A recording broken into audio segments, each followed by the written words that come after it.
Hey guys, in this video we will discuss about some of the important topics of Vision IAS magazine. So let's start the video. Now हमारा first topic है cyclone warning system के बारे में। तो news में क्यों है ये?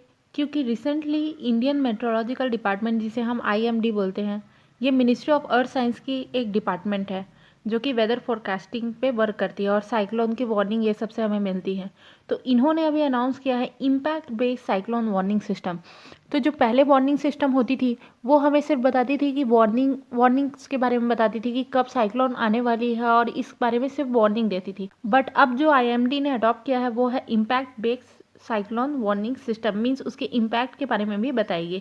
About the impact based cyclone warning system, इसके बारे में जान लो कि एक मेट्रोलॉजिकल डेटा प्रेजेंट करेगी, है ना, जिसमें पॉल्यूशन डेटा और उसके इम्पैक्ट के बारे में होगा।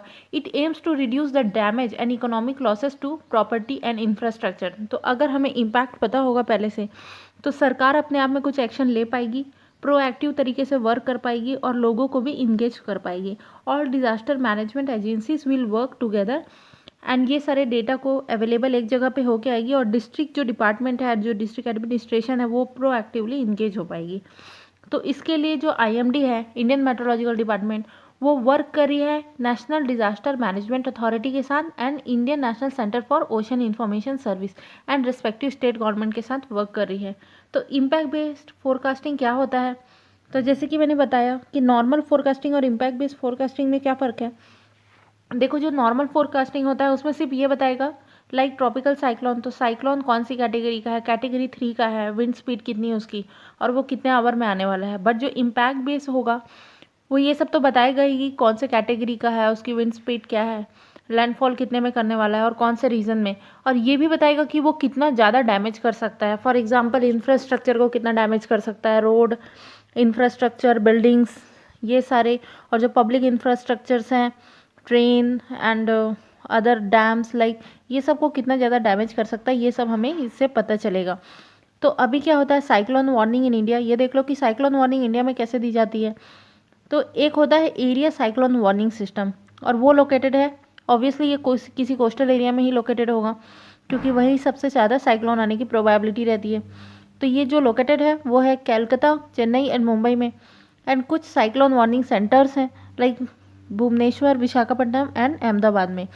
तो 4 स्टेजेस होते हैं साइक्लोन की वार्निंग के। प्री साइक्लोन वॉच होता है जहाँ पे हम देखते हैं 72 आवर पहले एडवांस में।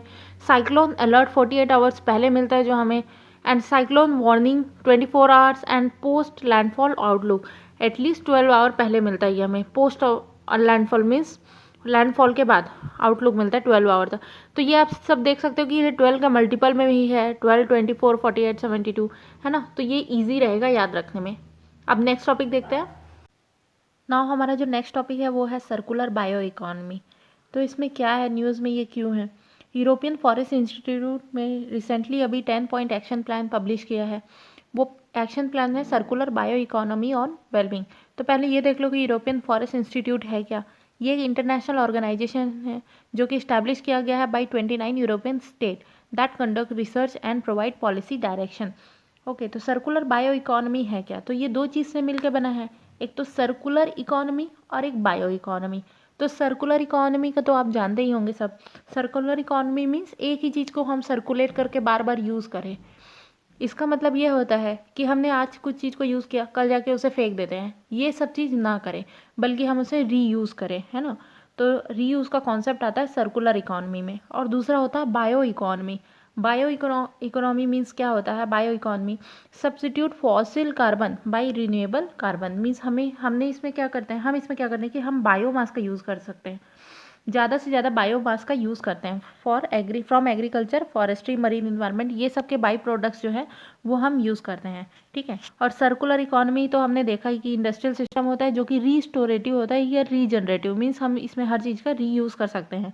It replace the end of life concept with restoration. Restore इसमें सबसे ज़्यादा यूज़ होता है। 10 पॉइंट एक्शन प्लान क्या है, तो 10 पॉइंट एक्शन प्लान उन्होंने ये बताया है कि focus on sustainable wellbeing, wellbeing पे फोकस करना है, इन्वेस्ट करना है नेचर पे एंड बायोडाइवर्सिटी पे, generate and equitable distribution of prosperity, think land, food, health system holistically, सबको हॉलिस्टिकली एक साथ लेकर जाना है, ट्रांसफॉर्म करना है इंडस्ट्रियल सेक्टर को रीइमेजिन करना है सिटीज़ को through ecological sense, means ecology पे ज़्यादा ध्यान देना है सिटीज़ के। Create and enabling regulatory framework, इस हिसाब से हम क्या बना सकते हैं, स्मार्ट सिटी बना सकते हैं। Deliver mission oriented innovation and enable access to finance, तो finance and risk taking capacity को इन्हेंस करना है, इंटेंसिफाई करना है रिसर्च एंड एजुकेशन को, मीन्स एजुकेशन एंड रिसर्च पे सबसे ज़्यादा इन्वेस्ट करना है हमें। तो वाई सर्कुलर बायो इकॉनमी, तो ये क्यों हम चूज़ कर रहे हैं, because of some of the planetary boundaries, because हम क्या होता है, हम ह्यूमन क्या करते हैं, हमारे कुछ ग्लोबल लिमिट है और ह्यूमंस को उन्हीं के अंदर रहना पड़ता है, ठीक है। तो that global limits are divided और called as planetary boundaries and there are total 9 planetary boundaries, ठीक है। और हम इसे क्यों यूज़ करें, because current economic model is not working. जैसे कि हम देख रहे हैं कि लैंड बहुत कम है हमारे पास, है ना, पॉपुलेशन दिन ब दिन बढ़ते जा रहा है, लैंड बहुत कम है, रिसोर्सेज बहुत कम है। तो अगर हम ऐसे ही रिसोर्स को वेस्ट करते रहें तो वो हमारे पॉपुलेशन को तो वो होगा ही नहीं कभी, हमारी रिसोर्स की हमेशा स्कैरसिटी हो जाएगी, है ना। तो हम इसे क्या करें, रीयूज़ करें। इससे पहले कि हम उसे वेस्ट कर दें, उसके बदले हम क्या करें, उसे रीयूज़ करें। Therefore we are using circular bio economy. Circular bio economy will result in improve resource and eco efficiency, तो ये इको एफिशिएंसी को बढ़ाएगा, low greenhouse gas footprint को इंडिकेट करेगा। So this has a potential for innovation and innovation को भी बढ़ाएगा, job creation, economic development जो कि नीड ऑफ द आवर है, एंड $1 ट्रिलियन अपॉर्चुनिटी है। तो अभी एकदम राइट टाइम है सर्कुलर बायो इकोनॉमी में इन्वेस्ट करने के लिए। ओके, तो यहाँ पे आप देख सकते हो कि सर्कुलर बायो इकोनॉमी कैसी होती है, जहाँ पे हम हर चीज़ को रीयूज़ करते हैं और जो हमारे रिसोर्सेज हैं उन्हें हम सेव करके रखते हैं ताकि फ्यूचर जनरेशन उन्हें अच्छे से यूज़ कर सके। तो यहाँ पे आप देख सकते हो कि कैसे लोग रिसोर्सेज को सेव करके रख रहे हैं। It's isn't new, isn't innovative, ये बहुत पहले से यूज़ होता आ रहा है। ओके, अब नेक्स्ट टॉपिक देखते हैं डिसइंगेजिंग प्रीमियर ग्रीन इंस्टीट्यूशन के बारे में। तो रिसेंटली अभी न्यूज़ क्या है कि मिनिस्ट्री ऑफ फाइनेंस जो है उन्होंने रिकमेंड किया है कि जो ministry of environment, forest and climate change है, ये जो मिनिस्ट्री है उसे डिसइंगेज करना चाहिए फ्रॉम 5 प्रीमियर इन्वायरमेंट इंस्टीट्यूशन या ग्रीन इंस्टीट्यूशन बोल लो। मीन्स जो मिनिस्ट्री ऑफ फाइनेंस है वो रिकमेंड कर रही है कि जो मिनिस्ट्री ऑफ एनवायरनमेंट है उसे ये सबको सपोर्ट नहीं देना चाहिए, मीन्स और ज़्यादा कंट्रोल नहीं करना चाहिए। ऑल्दो सपोर्ट तो देगी बट कंट्रोल नहीं करना चाहिए, उनके पास अपनी खुद की इंडिपेंडेंस होनी चाहिए। सो मिनिस्ट्री ऑफ फाइनेंस ने रिकमेंड किया है डिसइंगेजमेंट के लिए। तो डिसइंगेजमेंट में क्या होगा, phasing out of government support, means phasing out government support, government अपना सपोर्ट वापस ले लेगी, एंड डिसएसोसिएटिंग फ्रॉम मैनेजमेंट, जो मैनेजमेंट है, जो स्ट्रक्चर है जहाँ पे गवर्नमेंट बहुत ज़्यादा कंट्रोल किया करती थी, वो स्ट्रक्चर उस वहाँ का कंट्रोल उसे वापस ले लेगी। तो कौन सी 5 जो ग्रीन इंस्टीट्यूट है उसके बारे में बात की जा रही है, तो Indian institute of forest management IIFM, wild life institute of India, इसके बारे में आप जरूर पढ़ना, ये बहुत ज़्यादा न्यूज़ में रहती है over the years. Indian plywood industries research and training institute, CPR environment education and centre for environment education. तो ये दोनों अलग अलग हैं, education centre and centre for environment education, इसे आप याद रखना। इन्होंने ये भी रिकमेंड किया है, मीन्स मिनिस्ट्री ऑफ फाइनेंस ने ये भी रिकमेंड किया है कि मर्जर ऑफ साइकॉम आपने सुना होगा जब हम ब्लू फ्लैग के बारे में पढ़ रहे थे कि साइकॉम जो है वो आइडेंटिफाई करती है बीचेस को कि कौन कौन से बीचेस को ब्लू फ्लैग सर्टिफिकेशन मिलना चाहिए। तो ये साइकॉम है, society of integrated coastal management and centre for sustainable coastal management. तो मिनिस्ट्री ऑफ फाइनेंस ने ये रिकमेंड किया कि ये जो साइकॉम है उसको मर्ज कर देना चाहिए national centre for sustainable coastal management के साथ, एंड जो कि क्या करेगी, जो डुप्लीकेशन ऑफ एक्टिविटीज़ है ये मर्जर से वो की नहीं होगी, है ना। एंड सिमिलरली जो Salim Ali centre for ornithology and natural history जो है, जो कि ministry of environment, forest and climate change के अंदर आती है, उसको मिनिस्ट्रीज़ के रेगुलर फंक्शनिंग के अंदर कर देना चाहिए, ये मिनिस्ट्री ऑफ फाइनेंस ने रिकमेंड किया है। तो मिनिस्ट्री ऑफ फाइनेंस ने और भी कुछ रिकमेंडेशन दी हुई है, ये सब जो स्टैचुटरी बॉडी है उनके बारे में, for example central pollution control board, central जो अथॉरिटी की जो environment, forest and climate change की जो मिनिस्ट्री है उन्हें से कंटिन्यू सपोर्ट देना चाहिए, continue financial support and grants provide कराने चाहिए। अभी क्या होता है, ये जो स्टैचुटरी बॉडी है, सिंस ये स्टैचुटरी बॉडी है इसलिए ministry of environment, forest and climate change इसे उतना ज़्यादा ग्रांट प्रोवाइड नहीं कराती है क्योंकि इन्हें अलग से ग्रांट प्रोवाइड होता है इसलिए।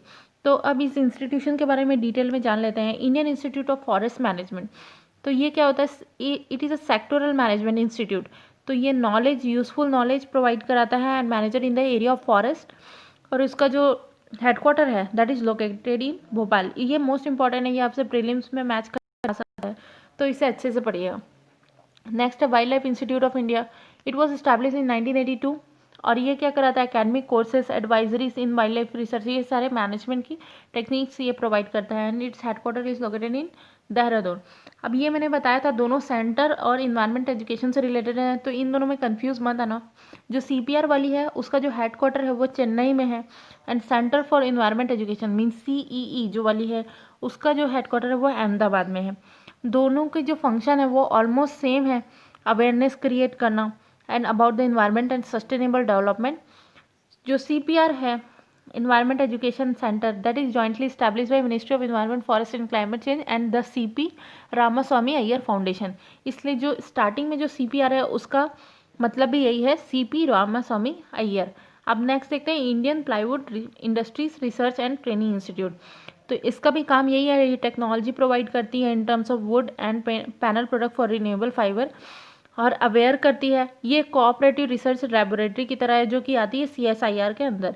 It is located in Bengaluru. तो ये इसका हेडक्वार्टर बेंगलुरु में है, इसे याद रखिएगा। सो ये है हमारी वीडियो का एंड। Thanks for listening.